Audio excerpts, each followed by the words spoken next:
I got you.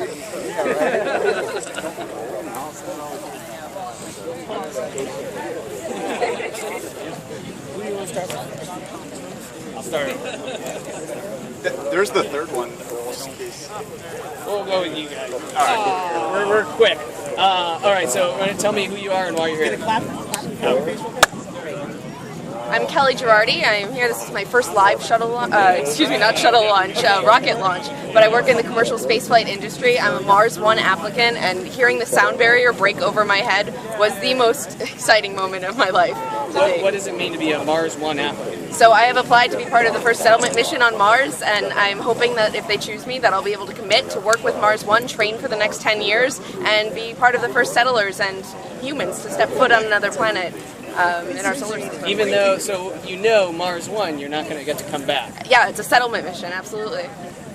So what happened? Tell me that you're not going to get to come back. Yeah, so we would settle it and colonize it. I think it's very similar to the era of exploration back when we had colonies in America and discovering the New World. I don't think that they had the complete expectation of just returning home. So it's really settling a new place. It's a new era of exploration for us. Then let's go.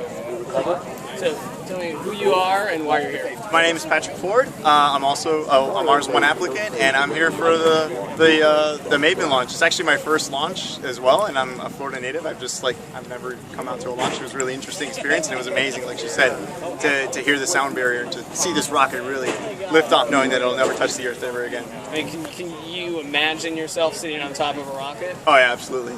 Back when I was choosing what to major in college, I thought I was going to do aerospace engineering, and then the more I thought about it, I think it would break my heart to build a rocket and not be on it as it went on. So we've heard a lot of people here actually say, like, yeah, I would love to go to Mars.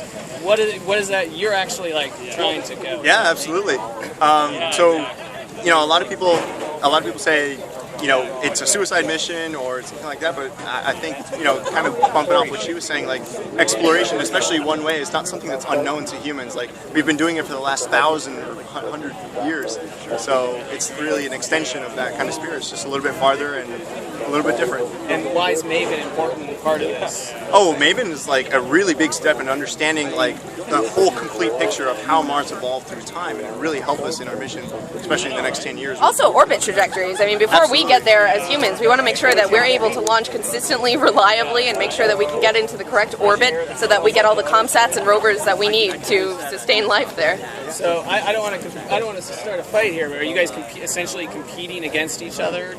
Hopefully we'll both get a spot and Exactly. we'll be able to work together towards this, but yeah, I guess. Yeah, at the end of the day, we are always competing, but I think it's cool because, we're all going to get to go, or hopefully, that's, I guess, what... The more people that apply for this and then make this a mission in their life, the closer we get to a reality where space is open to everyone and democratized, and we're able to do missions like this. How many people are going to go on Mars for me? 24. It's going to be 24. They're each going to be sent every 26 months or every 2 years when there's a launch window, and there's going to be 16 astronauts on Earth. So 24 of us will be able to train full-time for the next 10 years with Mars One, and then at the end of that, they'll send the first 4 on the first spacecraft, and then every year the next group will supplement. Colonize another planet. It's critical to our life as human beings and as species. What was the joke we heard the other day? There's never been a species that has, survived without ever leaving their planet. Yeah. We don't want to test that. We don't want to test that.